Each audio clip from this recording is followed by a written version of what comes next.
Every December, the wealthy and the well-advised make a quiet move almost nobody else knows about. They look at the investments that have gone down. The losers most people would rather ignore. And they sell some on purpose, because that loss, the moment you sell, turns into a tool. Here's the idea in one sentence. When you sell a losing investment, you realize a loss, and the tax code lets you use it to cancel out a taxable gain somewhere else, dollar for dollar. Cancel a $10,000 gain with a $10,000 loss, and the tax on that gain goes to zero. And if you've got more losses than gains, you can knock up to $3,000 off your regular income too, and carry whatever's left forward forever. It's called tax loss harvesting. In the next few minutes, you'll see how the offset works, the 130-day rule that can void it, and who it helps. Let's break it down. Let's start with the engine that makes the whole thing run. First thing to understand, a loss on paper does absolutely nothing for your taxes. If you bought a stock for $15,000 and it's now worth $5,000, you're down $10,000. But as far as the tax code is concerned, that loss isn't real yet. To use it, you have to sell. You have to realize it. A paper loss is invisible to the IRS. A realized loss is a tool. So picture this. Earlier in the year, you sold a different investment for a $10,000 profit.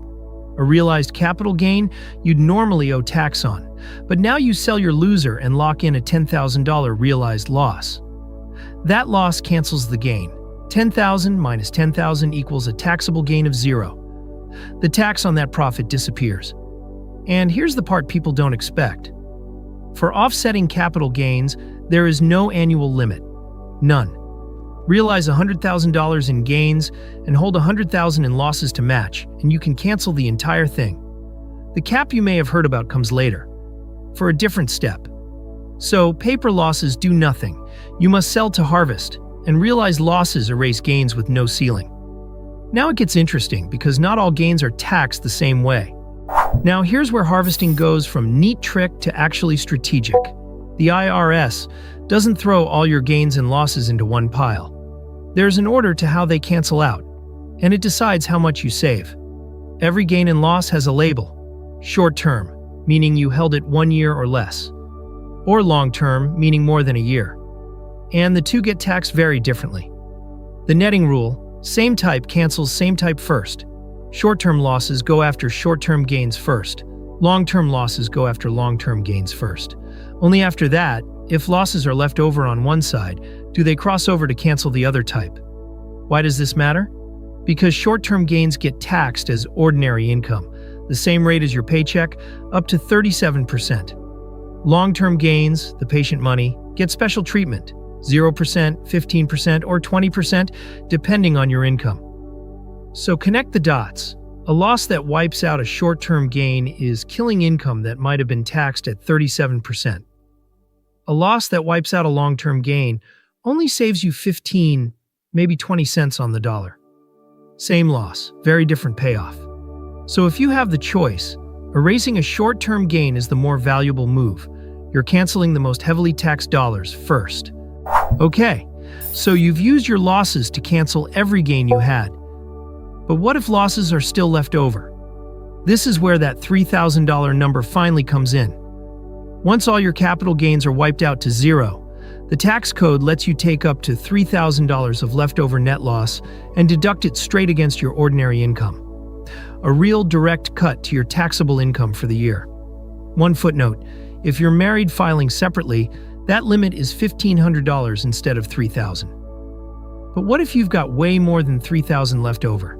Say $9,000 of net loss, after canceling all your gains.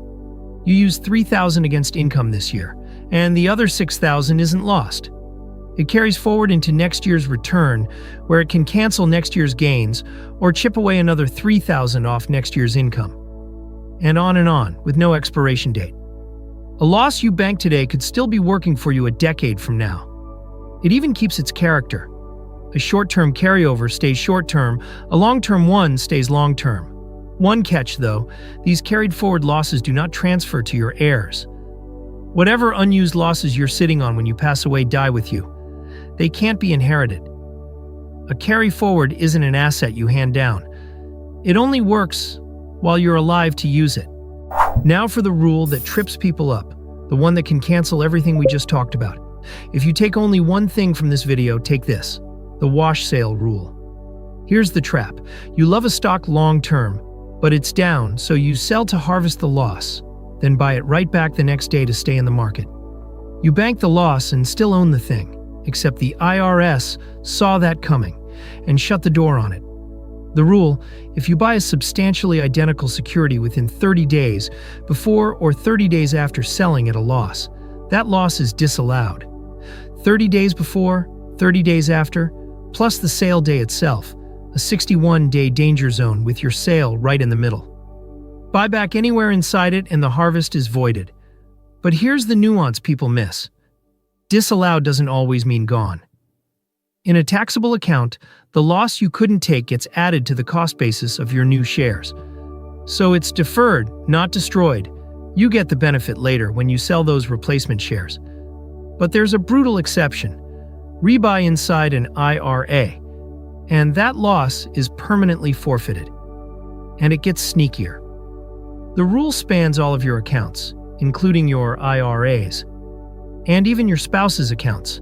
Sell at a loss in your brokerage, have your spouse buy the same thing in theirs, and it's still a wash sale. So what's the safe move?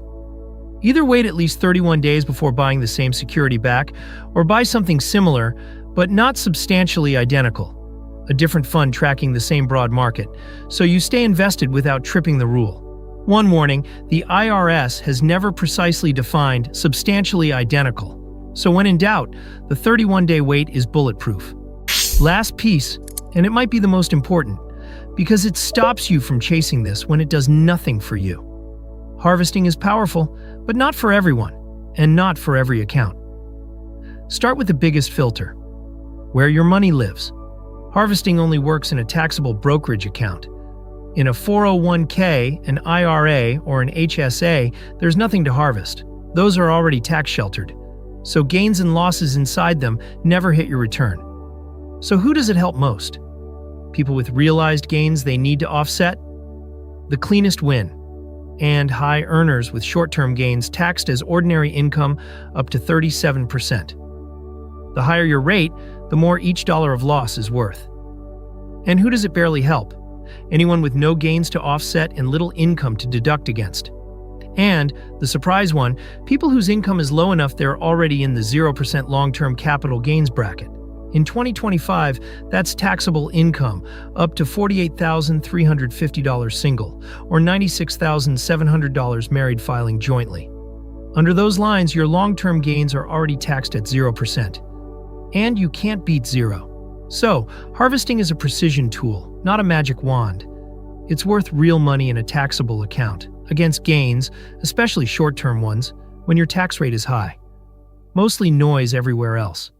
So let's pull it together. Tax loss harvesting is selling an investment at a loss on purpose, so that realized loss cancels a taxable gain. Dollar for dollar, with no limit on the gains you offset. After your gains are wiped out, up to $3,000 of leftover loss comes off your ordinary income, and anything beyond that carries forward year after year with no expiration.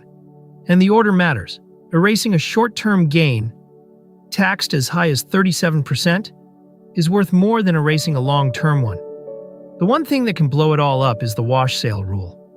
Don't rebuy a substantially identical security within 30 days before or after the sale, or the loss is disallowed. And inside an IRA, it's gone for good. And it only works in taxable accounts. The key reframe: tax loss harvesting doesn't create free money. It defers and reshuffles your taxes, moving the bill into the future and lowering it where rates are highest. This is educational, not tax advice, so check your situation with a pro. But now you know the machine and the levers it pulls. If this just turned a pile of losing investments into something you understand how to use, hit subscribe. That's the whole point of this channel. The money mechanics nobody ever bothered to explain. And here's your perfect next step. We spent this whole video canceling capital gains. But what exactly is a capital gain? How is it taxed? And why does holding for a year versus a day change everything? Watch the video on capital gains tax next, and the short-term versus long-term split will click into place even harder. I'll see you there.